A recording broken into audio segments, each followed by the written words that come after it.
Eu concordo com você, parece coisa da República Velha, né? Esse negócio de ficar interditando a chegada de eleitor na urna, né? E é impressionante como a cada dia essa investigação da Polícia Federal vai produzindo novas evidências de coisas que a gente evidentemente já sabia, mas não tinha ali, em alguns casos, uma comprovação material, né? Uma comprovação cabal, né? E nesse caso, você tem um relatório de inteligência do Ministério da Justiça mapeando os lugares onde o Lula foi mais votado no primeiro turno. E isso aí, ser acompanhado depois, né, de uma ida do ministro da Justiça junto com o delegado, né, chefe da Polícia Federal, né, com o superintendente da Polícia Federal, à Bahia, para falar com os policiais federais de lá, para eles apoiarem a ação da Polícia Rodoviária Federal. Olha, mais evidência de que isso é difícil saber, né? Aliás, quando você lembrou aí da ida dele à Bahia, eu na hora me lembrei da música do Dorival Caymmi, né? Você já foi à Bahia, nega? Não? Então vá. Né? E eu acho que ele seguiu a sugestão do Caymmi, né? O Anderson Torres foi lá e foi fazer lambança, né?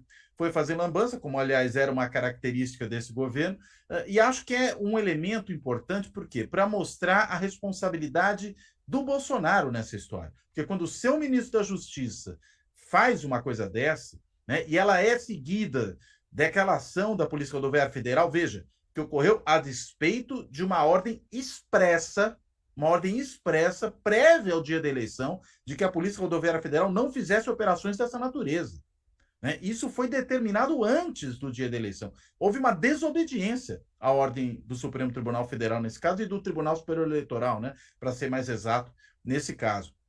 Então, acho que não só inelegibilidade, eu acredito que você tem outros crimes aí que estão envolvidos nisso, né, e que tem que ser considerados. A inelegibilidade, acho que é, digamos, a penalização na esfera, praticamente na esfera civil, né, desses aí que cometeram esse tipo de crime. Mas eu entendo que tem que haver também uma responsabilização na esfera propriamente criminal, né?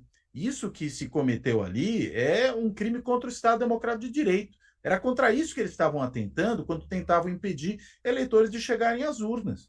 Né? E veja, mapear os locais de votação onde o Lula teve mais votos no primeiro turno, isso talvez fizesse sentido se a gente estivesse falando do PL, né, do partido Bolsonaro, que é claro, para um partido, para fazer a sua estratégia de campanha, faz sentido mapear onde ele tem voto, onde o adversário tem voto, aí tudo bem. Agora, quando o Ministério da Justiça, a sua área de inteligência, produz um documento dessa natureza, e a gente vai juntando isso com outros dossiês estranhos que esse governo produziu, alguns inclusive ainda na época do ministro da Justiça, então, André Mendonça, né, que fez aquele dossiê contra os antifascistas, né, que é sensacional, né? Não é um dossiê contra os fascistas, é contra os antifascistas, né, que o dossiê foi produzido para perseguir ali funcionário público, né? Um macartismo a brasileira no início do século XXI. Então, a gente vai vendo uma sequência de barbaridades. A ABIN, sob o general Heleno, também sendo instrumentalizada para isso. Tudo é muito coerente, né? Tudo se encaixa montando aí o quê? O cenário de um governo que pretendia implantar um Estado policial no país. Né? Era disso que se tratava. Então, acho que isso é de uma gravidade imensa e espero, né? O Anderson Torres já mudou de advogado, já não está mais com aquele advogado indicado pelo Flávio Bolsonaro, inclusive é o mesmo advogado do ajudante de ordens do presidente Bolsonaro, né? O tenente-coronel Cid, que é aquele que carregava a pasta, né? Vai se saber lá para quê, né? Se tinha joias na pasta também, do Bolsonaro para cima e para baixo. Enfim, esse coronel Cid foi aquele que determinou que fosse ali um sargento da Marinha, fosse até o aeroporto onde estavam retidas as joias para tentar resgatá-las. Ou seja, alguém diretamente ligado ao presidente da República, mais íntimo do que ele, do ponto de vista da ligação política ao presidente da República, é impossível imaginar alguém. Né? E ele aí também tem o quê? O mesmo advogado do Anderson Torres. O que mostra o seguinte, que pelo jeito eles estão percebendo que a situação para eles ficou feia, talvez seja o caso de se defenderem, e nisso aí o risco do Bolsonaro ser rifado, né, e ter que responder pela determinação que deu a esse tipo de conduta, esse risco aumenta muito. No caso do Anderson Torres, são quase 30 anos de prisão, caso ele assuma a responsabilidade de todas as acusações, incluindo o tal documento, a minuta golpista. Mas, assim, só queria acrescentar esse ponto. Então, o Couto colocou a questão aí dos antifascistas, aquela lista de antifascistas. Aquilo tudo foi em cima de um equipamento da Vink, que nós chegamos a publicar em primeira mão ano passado. O que eles adquiriram? Eles adquiriram um sistema que permitia um monitoramento na rede de 60 milhões de CPFs. Praticamente aí, não sei se dois terços aí, metade aí dos usuários de rede. Então, o que eles fizeram com esse equipamento? Você coloca todos os CPFs e coloca a palavra-chave. Bastou isso para fazer uma relação aí de funcionários públicos que ficaram na marca do pênalti. Esse mesmo sistema permitia você identificar, colocar um conjunto de CPFs suspeitos e saber a localização dele, ou cercar uma região e naquele entorno identificar todo mundo que está naquela lista que entra naquela região. Pode ser o STF, pode ser o Instituto Lula. Então, agora o Anderson Torres é aquela história do malandro sofredor, né? Ele ficou com tudo. E a possibilidade de um processo pesado contra o Bolsonaro é muito importante para passar para o Torres aí a sensação de que o barco está afundando. A única coisa que poderia segurar aí a lealdade dele seria a perspectiva de que o Bolsonaro pudesse preservar poder e influência. Então, digamos, é um momento adequado aí, porque ele está vendo que vai pagar o pato sozinho. Agora, em termos de gravidade de crime, eu vou te falar, se for fazer aí um concurso de gravidade, quer dizer, ele desmoralizar o país para todos os embaixadores. Ele usar a polícia para manipular a eleição. Até é escandaloso aquele editorial da Folha dizendo que se ele não fosse tão agressivo, poderia ser uma alternativa ao Lula. O cara que descredenciou a ciência, que esvaziou todo o sistema de ciência e tecnologia, que esvaziou a saúde. Você fala, não, o problema dele é mal criado só. Vai tomar banho, né? Então, Não, Nassif, que além de tudo, fez uma bagunça completa também nas contas públicas, no orçamento, também na mais descarada tentativa de compra de votos que a gente assistiu, ou pelo menos assistiu desde o início, desde da República, talvez, desde a proclamação. não tem paralelo, né? Você teve a manipulação lá, digamos, da Proconsult, tudo aí, mas esse uso de dinheiro, da maneira como foi feito, de orçamento, não tem paralelo, né? Agora, o único ponto é o seguinte: vai preso? Se vai preso, qual é o efeito político? Cria um mártir? Como é que fica? Se bem que eu acho que o grupo dos. Não sei se cria mártir, não, viu?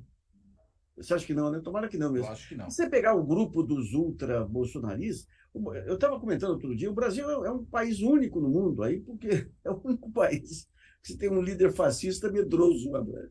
Parece aqueles filmes do Walt Disney lá, sabe? É um líder fascista medroso. A única virtude do líder fascista é sair dando porrada para todo lado, até ser enforcado. Esse aí não, esse aí sai correndo.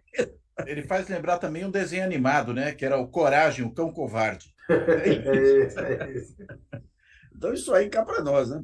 Agora, vamos ver como é que fica a realidade. Agora, o ponto central é o seguinte: enquanto não tiver aí uma legislação sobre fake news, sobre esses algoritmos, esse mundo paralelo vai continuar. Se cortar o cordão umbilical aí, que são essas redes malucas, tudo isso aí esvazia em 2 tempos. O pessoal vai perceber a normalidade novamente.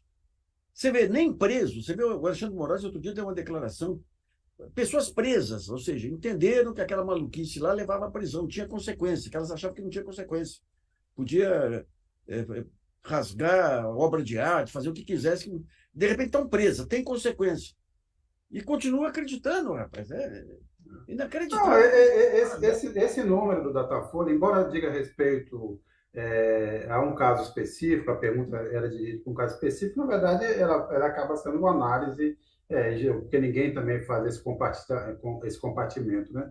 É uma análise geral da situação do Bolsonaro. E parece que 45% do país, acho que apesar de toda a barbaridade, Cláudio Couto, não é o caso de julgar. Por isso que me parece que nunca antes na história, para usar a frase do Lula, foi tão importante ter uma punição exemplar. Se o Bolsonaro não for, pelo menos, impedido de disputar as eleições por um tempo, por conta desse conjunto, Aí nós estamos numa situação seguinte, a gente fica aqui brincando de democracia e de república, porque isso nunca vai ser uma coisa séria.